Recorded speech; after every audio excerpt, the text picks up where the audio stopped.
ನಮಸ್ಕಾರ. ಮಹಾಭಾರತದ ಈ ಸಂಚಿಕೆಗೆ ತಮಗೆ ಸ್ವಾಗತ.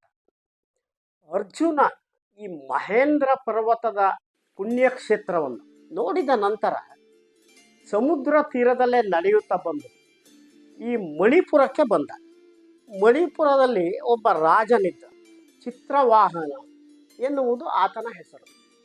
ಆತನಿಗೆ ಒಬ್ಬಳು ಬಹಳ ಸುಂದರಿಯಾದ ಮಗಳೊಬ್ಬಳಿದ್ದ. ಅವಳ ಹೆಸರು ಚಿತ್ರಾಂಗದೆ ಎಂದು. ಅರ್ಜುನ ಮಣಿಪುರಕ್ಕೆ ಬಂದಾಗ ಈ ರಾಜನನ್ನು ಭೇಟಿ ಮಾಡೋಣ ಎಂದುಕೊಂಡ. ಅವನು ಬಂದವನೇ ಈ ರಾಜನ ಅರಮನೆಯ ಕಡೆ ಬರುತ್ತಿರುವಾಗ ಅಲ್ಲಿ ಈ ಉದ್ಯಾನವನದಲ್ಲಿ ಈ ಚಿತ್ರಾಂಗದೆ ಇದ್ದಳು.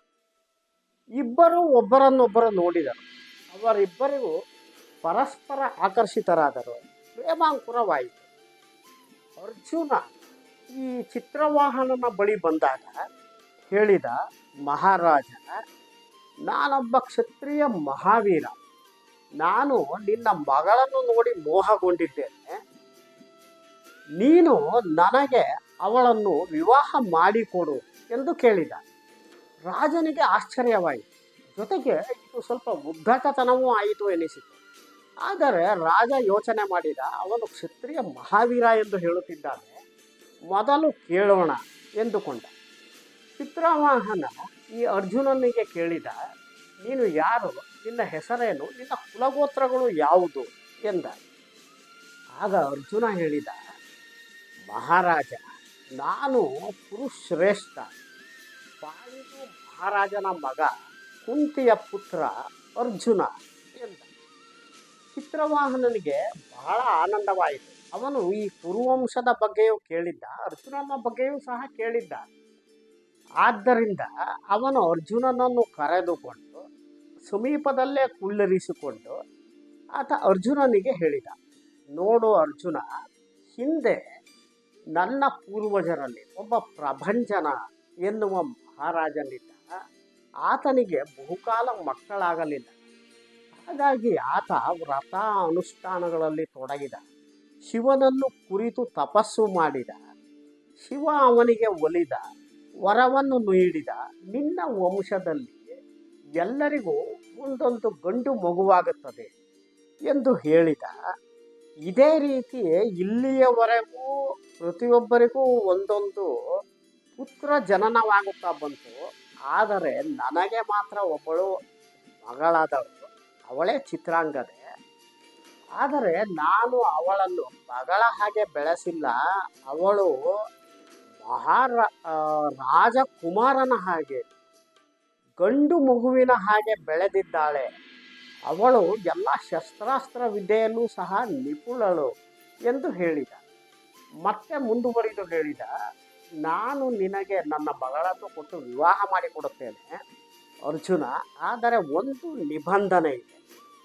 ಏನೆಂದರೆ, ನೀನು ನಿನ್ನ ಮಗನನ್ನು ಕನ್ಯಾಶುಲ್ಕವಾಗಿ ನನಗೆ ಕೊಡಬೇಕು ಎಂದ. ಅರ್ಜುನ ಅದಕ್ಕೆ ಸಂತೋಷದಿಂದ ಸಮ್ಮತಿಸಿದ. ನಂತರ ಈ ಅರ್ಜುನ ಚಿತ್ರಾಂಗದೆಯರ ವಿವಾಹ ಈ ಮಣಿಪುರದಲ್ಲಿ ಅದ್ಧೂರಿಯಾಗಿ ನೆರವೇರಿತು. ಅರ್ಜುನ 3 ವರ್ಷಗಳ ಕಾಲ ಈ ಮಣಿಪುರದಲ್ಲೇ ಇದ್ದ. ಅವನಿಗೆ ಪುತ್ರನ ಜನನವಾಯಿತು. ಆಗ ಈ ಚಿತ್ರವಾಹನನಿಗೂ ಬಹಳ ಆನಂದವಾಯಿತು. ಅರ್ಜುನ ತನ್ನ ಪತ್ನಿ ಪುತ್ರರನ್ನು ಅಗಲಿ ಚಿತ್ರವಾಹನನ ಅನುಮತಿಯನ್ನು ಪಡೆದು ಮುಂದುವರೆದು ತೀರ್ಥಯಾತ್ರೆಗೆ ಹೊರಟ. ಅಲ್ಲಿಂದ ಈ ಅರ್ಜುನ ಈ ದಕ್ಷಿಣ ಸಮುದ್ರ ತೀರಗಳತ್ತ ಬಂದ. ಅದೂ ಸಹ ಒಂದು ಈ ತಪಸ್ವಿಗಳ ತಾಣವೇ ಆಗಿತ್ತು. ಅಲ್ಲಿ 5 ಸರೋವರಗಳಿದ್ದವು. ಒಂದು ಅಗಸ್ತ್ಯ ತೀರ್ಥ, ಅದೇ ರೀತಿ ಭಾರದ್ವಾಜ ತೀರ್ಥ, ಪೌಲೋಮ ತೀರ್ಥ, ಕಾರಂದಮ ತೀರ್ಥ ಮತ್ತು ಸೌಭದ್ರ ತೀರ್ಥ ಎನ್ನುವ 5 ಸರೋವರಗಳು ಇದ್ದವು.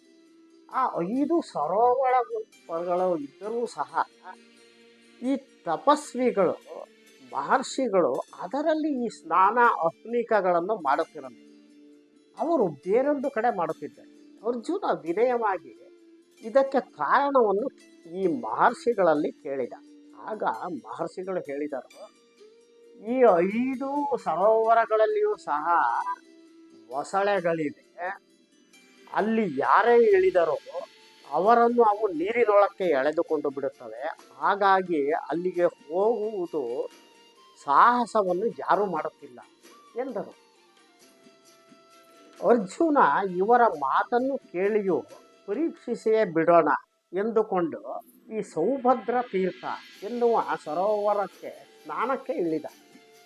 ಅವನು ಇಳಿದ ತಕ್ಷಣವೇ ಒಂದು ಬೃಹದಾಕಾರದ ಮೊಸಳೆ ಬಂದು ಅವನ ಕಾಲನ್ನು ಅರ್ಜುನ ಬಾಗಿ ಅದರ ಬಾಯನ್ನು ಅಗಲಿಸಿ ತನ್ನ ಕಾಲನ್ನು ಬಿಡಿಸಿಕೊಂಡು ಆ ಮೊಸಳೆಯನ್ನೇ ಹಿಡಿದು ತೀರಕ್ಕೆ ತೆಗೆದುಕೊಂಡು ಬಂದ. ಆಗ ಆ ಮೊಸಳೆ ಒಂದು ಸುಂದರ ತರುಣಿಯಾಗಿ ಪ್ರತ್ಯಕ್ಷವಾಯಿತು. ಅರ್ಜುನನಿಗೆ ಸಖೇದಾಶ್ಚರ್ಯವಾಯಿತು. ಅವನು ಆ ಸುಂದರಿಗೆ ಬಹಳ ತೇಜಸ್ಸು ಸಹ ಇತ್ತು. ಆ ಸುಂದರಿಯನ್ನು ನೋಡಿ ಅರ್ಜುನ ಕೇಳಿದ, ಸುಂದರಿ, ನೀನು ಯಾರು? ಈ ಮೊಸಳೆಯ ರೂಪದಲ್ಲಿ ನೀನು ಏಕೆ ಇದ್ದೆ? ನಿನಗೆ ಯಾವುದಾದರೂ ಶಾಪವು ಲಭಿಸಿತ್ತೆ ಎಂದು ಕೇಳಿದ. ಆಗ ಅವಳು ಹೇಳಿದಳು, ಮಹಾವೀರ, ನಾನು ವರ್ಗ ಎನ್ನುವ ಒಬ್ಬಳು ಅಪ್ಸರೆ. ನಾನು ಕುಬೇರನ ಪ್ರೀತಿ ಪಾತ್ರಳಾಗಿದ್ದೆ. ನನಗೆ ಎಲ್ಲಿಂದ ಎಲ್ಲಿಗೆ ಬೇಕಾದರೂ ಮನಸ್ಸಿನಿಂದಲೇ ಹೋಗುವ ಶಕ್ತಿ ಇತ್ತು. ಒಮ್ಮೆ ನಾನು ಮತ್ತು ನನ್ನ 4 ಜನ ಸಖಿಯರು ಹೀಗೆ ಹೋಗುತ್ತಿದ್ದೆವು. ಆಗ ಒಂದು ಆಶ್ರಮದಲ್ಲಿ ಒಬ್ಬ ತೇಜಸ್ವಿಯಾದ ಬ್ರಾಹ್ಮಣ ಧ್ಯಾನವನ್ನು ಮಾಡುತ್ತಿದ್ದ. ನಾವು ಕುಚೇಷ್ಟೆಯಿಂದ ಆ ಆಶ್ರಮಕ್ಕೆ ಹೋದೆವು. ಆ ಆಶ್ರಮ ಅವನ ಧ್ಯಾನದಿಂದ, ಅವನ ತಪೋಶಕ್ತಿಯಿಂದ ಬೆಳಗುತ್ತಿತ್ತು. ನಾವು ಅವನ ಮುಂದೆ ಕುಣಿಯುವುದು, ನಾಟ್ಯವಾಡುವುದು, ಈ ಗಾಯನ ಮಾಡುವುದು, ಅವನ ಮೈ ಮೇಲೆ ಹೂವುಗಳನ್ನು ಗಂಧವನ್ನು ಚೆಲ್ಲುವುದು, ಈ ರೀತಿ ಎಲ್ಲ ಮಾಡಿದೆವು. ಆದರೆ ಅವನು ವಿಚಲಿತನಾಗಲಿಲ್ಲ. ಅವನ ಧ್ಯಾನವೆಲ್ಲ ಮುಗಿದ ನಂತರ ಆತ ಎಚ್ಚರಗೊಂಡ. ಆಗ ಅವನು ನಮ್ಮನ್ನು ನೋಡಿ ಕ್ರುದ್ಧನಾಗಿದ್ದೆ. ಎಲೈ ಅಪ್ಸರೆಯರೇ, ನೀವು 100 ವರ್ಷ ಮೊಸಳೆಗಳಾಗಿ ನೀರಿನಲ್ಲಿ ವಾಸ ಮಾಡಿ ಎಂದು ಶಪಿಸಿಬಿಟ್ಟ ಎಂದಳು. ಆಗ ಮತ್ತೆ ಮುಂದುವರೆದು ಹೇಳಿದಳು, ನಮಗೆ ಬಹಳ ಆಘಾತವಾಯಿತು. ನಾವು ಆ ಬ್ರಾಹ್ಮಣನನ್ನು ದೈನ್ಯತೆಯಿಂದ ಕೇಳಿಕೊಂಡವು. ಬ್ರಾಹ್ಮಣ ಮಹಾಶ್ರೇಷ್ಠ, ದಯವಿಟ್ಟು ನಮ್ಮನ್ನು ಕ್ಷಮಿಸು. ನಾವು ನಮ್ಮ ಈ ಸೌಂದರ್ಯದ ಮದದಿಂದ, ಯೌವನದ ಅವಿವೇಕದಿಂದ ನಿನ್ನ ಬಳಿ ಈ ರೀತಿ ಮಾಡಿದೆವು. ಬ್ರಾಹ್ಮಣರು ಗುಣವುಳ್ಳವರು ಎಂದು ಹೇಳುತ್ತಾರೆ. ಆದ್ದರಿಂದ ನೀನು ನಮ್ಮನ್ನು ದಯವಿಟ್ಟು ಕ್ಷಮಿಸು ಎಂದು ಪರಿಪರಿಯಾಗಿ ನಾವು ಕೇಳಿಕೊಂಡೆವು. ಆದರೆ ಆ ಬ್ರಾಹ್ಮಣನ ಮನಸ್ಸು ಕಲ್ಲಾಗಿತ್ತು, ಅದು ಕರಗಲಿಲ್ಲ. ಅವನು ಹೇಳಿದ, ನೀವು 100 ವರ್ಷಗಳ ಕಾಲ ಮೊಸಳೆಯಾಗಿ ಜೀವಿಸಿ ಒಬ್ಬ ಮಹಾವೀರ ಬಂದು ನಿಮ್ಮನ್ನು ಹೊರಗೆಳೆಯುತ್ತಾನೆ. ಆಗ ನಿಮ್ಮ ಶಾಪ ವಿಮೋಚನೆಯಾಗುತ್ತದೆ.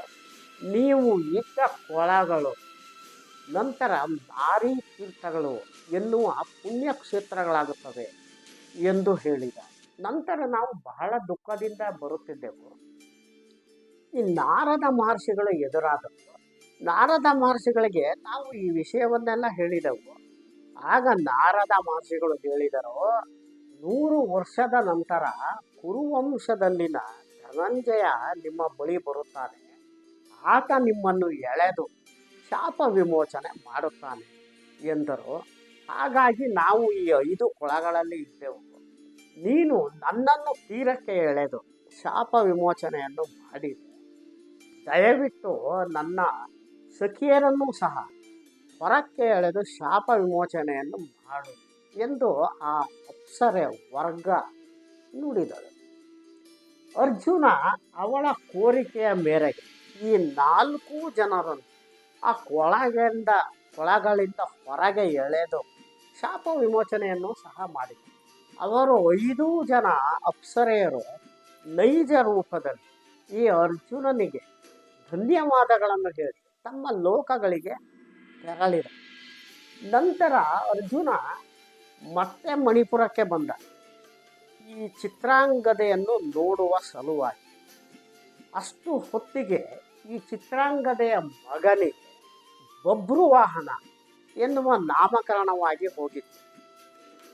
ಈ ಚಿತ್ರವಾಹನ ಅವನಿಗೆ ಅಂದರೆ ರಾಜನಿಗೆ ಅರ್ಜುನ ಹೇಳಿದ, ಮಹಾರಾಜ, ನಾನು ಈ ನನ್ನ ಮಗನನ್ನು ನಿನ್ನ ಕನ್ಯಾಶುಲ್ಕದ ರೂಪದಲ್ಲಿ ನಿನಗೆ ವಿದ್ಯುಕ್ತವಾಗಿ ಕೊಡುತ್ತೇನೆ ಎಂದ.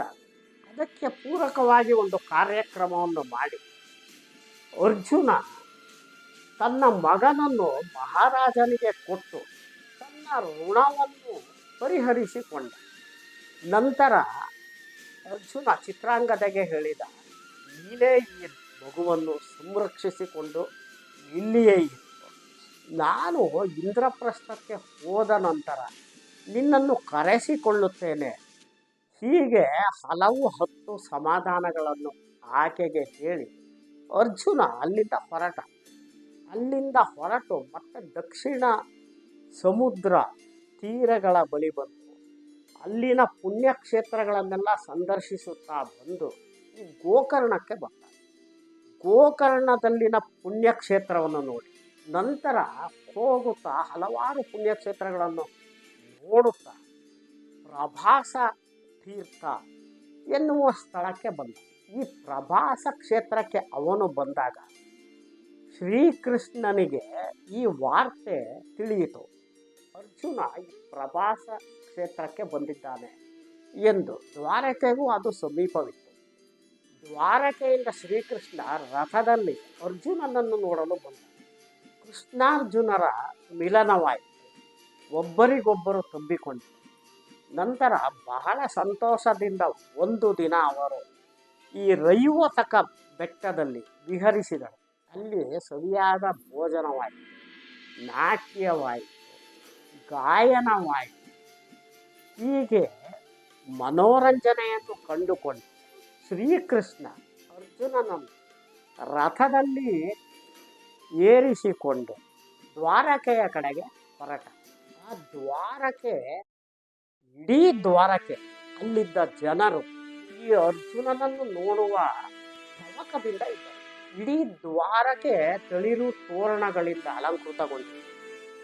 ಈ ಅರ್ಜುನ ಶ್ರೀಕೃಷ್ಣರ ರಥದಲ್ಲಿ ಬರುವಾಗ ಬೀದಿಯ ಇಕ್ಕೆಲಗಳಲ್ಲಿ ಜನರು ಕಿಕ್ಕಿರಿದು ಸೇರಿದ್ದರು. ಅರ್ಜುನನ ರಥ ಕೃಷ್ಣನೊಂದಿಗೆ ಈ ದ್ವಾರಕೆಯನ್ನು ಪ್ರವೇಶಿಸಿದ ಕೂಡಲೇ ಜಯಘೋಷಗಳು ಮೊಳಗಿದವು. ನಂತರ ಅರ್ಜುನ ಸೀದಾ ಅರಮನೆಗೆ ಹೋಗಿ ಹಿರಿಯರ ಆಶೀರ್ವಾದವನ್ನು ಪಡೆದುಕೊಂಡು ಹಿರಿಯರೊಂದಿಗೆ ಪ್ರೀತಿಯಿಂದ ಮಾತನಾಡಿ ಹಲವು ದಿನಗಳವರೆಗೆ ಶ್ರೀಕೃಷ್ಣನ ಅರಮನೆಯಲ್ಲೇ ಉಳಿದುಕೊಂಡ. ಈ ಸಂದರ್ಭದಲ್ಲಿ ಶ್ರೀಕೃಷ್ಣನ ತಂಗಿ ಸುಭದ್ರೆಯ ಅಪಹರಣ ಅರ್ಜುನನಿಂದ ಹೇಗಾಯಿತು ಎನ್ನುವುದನ್ನು ಮುಂದಿನ ಸಂಚಿಕೆಯಲ್ಲಿ ನೋಡಿ. ನಮಸ್ಕಾರ.